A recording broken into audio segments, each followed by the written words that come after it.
Today is day 16 of 30 days for launching your doula career. This has been an exciting series that we started at the beginning of December. I highly, highly, highly encourage you to go back and to start at day one and listen to all of them. We have gone through clarity, confidence, how to build a doula business, and this week we are diving into certification as well as how to attract clients. So, yesterday we talked about rest and scheduling rest, how important rest is when you are constantly pouring out and giving to others. And today I wanted to talk about tips for completing the certification process faster than maybe you normally would have, right? So, let's start off by talking about the difference between training and certification. So, to become a trained and certified doula, there are two steps, right? Or essentially two phases. Phase one is going to be attending a doula training, right? So, this is going to be the part where if you want to be a traditional doula and you want to attend an in person doula training, you may go to a training for anywhere from 2 days to 4 days. Typically, those days are 8 hours each. And you will then have the beginning of the knowledge and the skills that you need in order to practice as a doula, right? So, this is going to be the point where you get your feet wet, you meet your trainer, you meet other aspiring doulas who are now new doulas just like you, and you really start to get an idea of the role of a doula. You get to do some role play and some practice. And so, this is really where the training and the process of becoming a doula begins, right?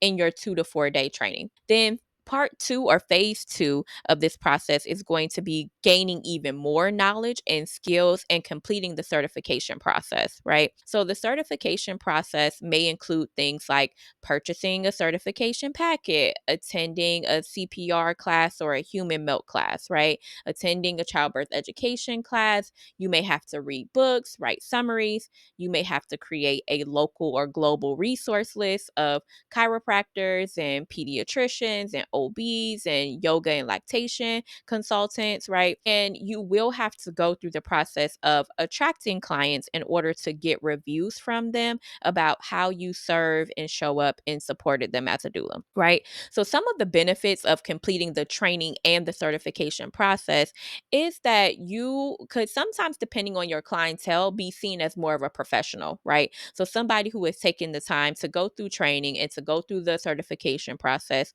to allow a big organization to hold them accountable and to adhere to certain standards and guidelines. To some groups of people, you may be seen as more professional and they may be more apt to like hire you because of that.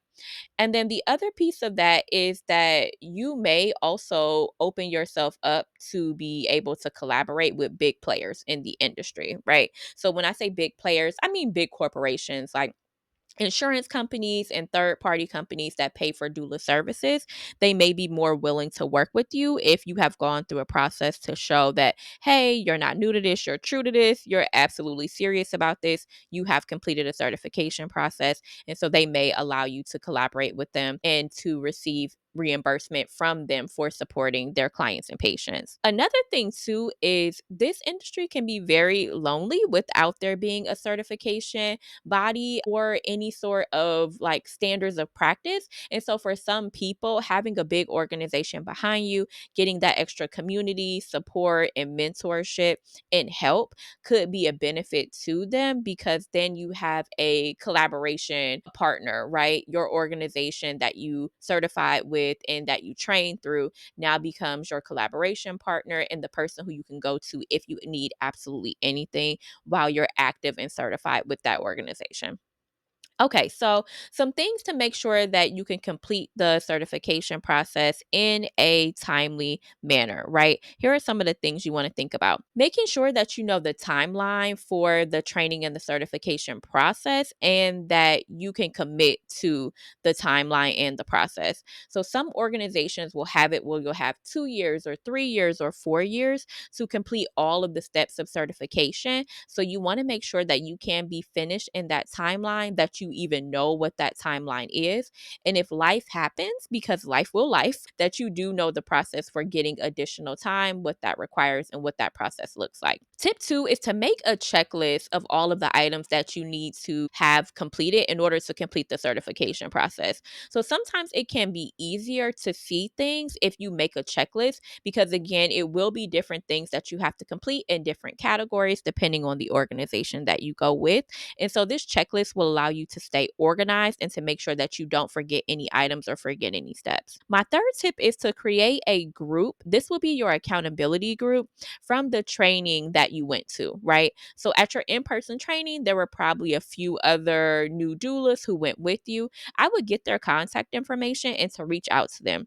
You guys all have the same goal, right? Which is to complete the certification process to serve families either locally in your community or globally.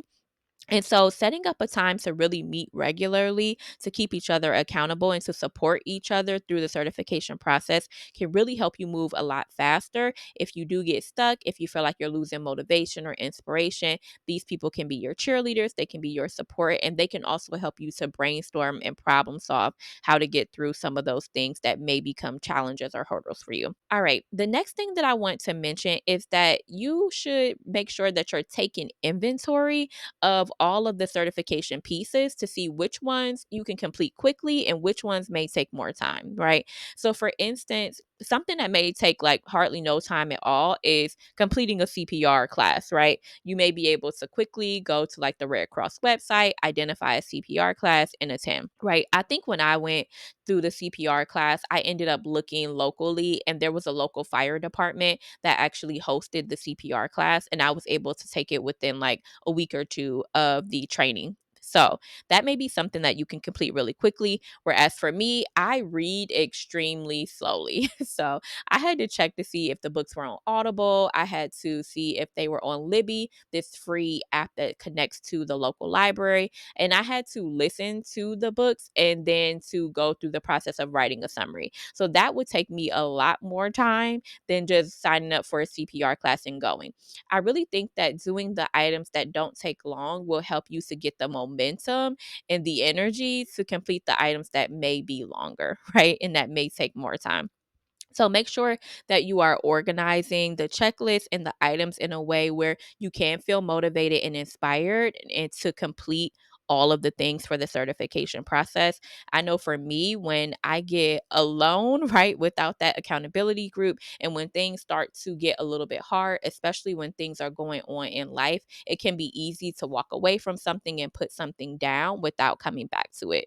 Which brings me to my next item. If you do walk away from something or take a pause, make sure that you have a time limit for that pause and that you know when you are going to come back to whatever that is. So, make sure you're blocking out time on your calendar on a daily or weekly basis and that you have a clear 1 to 3 items that you are working on to complete your certification process and that you know what those are. So that way you can quickly move through those items and move items out of the way that may take more time and you need the extra support and to put that support in place, right? So those were the things that I wanted to mention as far as like tips about certification. And one other pro tip that's outside of like moving through certification quickly, but about certification itself. Some organizations have different certification processes, right? So, with some organizations, you will have to go through a multi step certification process. And then for some organizations, the certification process is just like 1 step or 2 steps.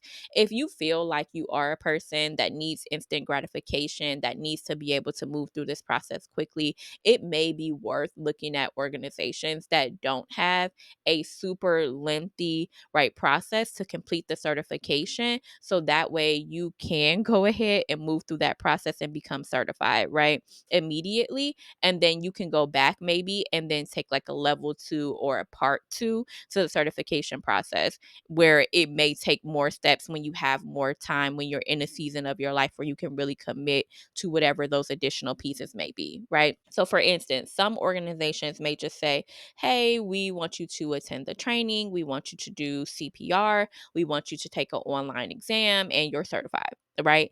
And then the next level of certification may be, okay, at this level, you do have to attract and support, 5 to 10 clients. You do have to get reviews, and then you'll be certified at the next level. Right. So just putting that out there to look at the certification process and see what all it entails. I will also say too that sometimes you may have to pay a fee to stay active with the organization yearly, right? So sometimes there may be an annual fee. So you'll want to know what that fee is. And if the organization charges you for a certification packet, you'll also want to include that fee. So those can be some fees that people are like not thinking about and not aware of and not even on your radar. So just keep that in mind. An additional thing about the certification process that I want to bring up too is that certification with an organization does also put you to the level of whatever that organization's standards and practices are. And so you want to make sure that you have read whatever the student or alumni code of conduct will be, and that you do agree with the code of conduct. And that is how you see yourself showing up and practicing in your doula practice, right? So just making sure that whatever the organization stands for and what they are holding their students to, you absolutely feel like is aligned with your core values and your vision for how you want to show up for your community, and that you feel good about moving forward with that certification organization, right? And last but not least, if you feel like the certification organization that you've gone with does not align with your values and you have already started the process, don't be afraid to switch, right? So I wanted to let people know that you can do like dual certification. You can also do like a transfer like of certification. I've seen that happen before where people will start with one organization and then finish with another organization, or completely finish the certification process with one organization and not renew and go with another organization instead who better aligns with their values. And that's okay as well. So don't feel like there is no flexibility or like you're locked into something forever. That's absolutely not true. You can do cross certification. Thank you. That's the word I was looking for. You can do cross certification if you need to anytime in your career. You're not bound to one organization forever and ever and ever, right? So just wanted to mention that. Okay, y'all, that's truly, truly it. That's all I wanted to say about certification. I hope that that helps you guys with seeing how training and certification are like peanut butter and jelly and how they go together, what the benefits of those things can be, and how to really navigate through the certification process quickly. Now, because the certification processes of a lot of organizations do require you to attract and serve clients, I do want to get into that starting tomorrow. We'll talk about client attraction, what that means, and how you can begin to attract your first clients as a new doula. So I want to invite you to join the waitlist for my group coaching program.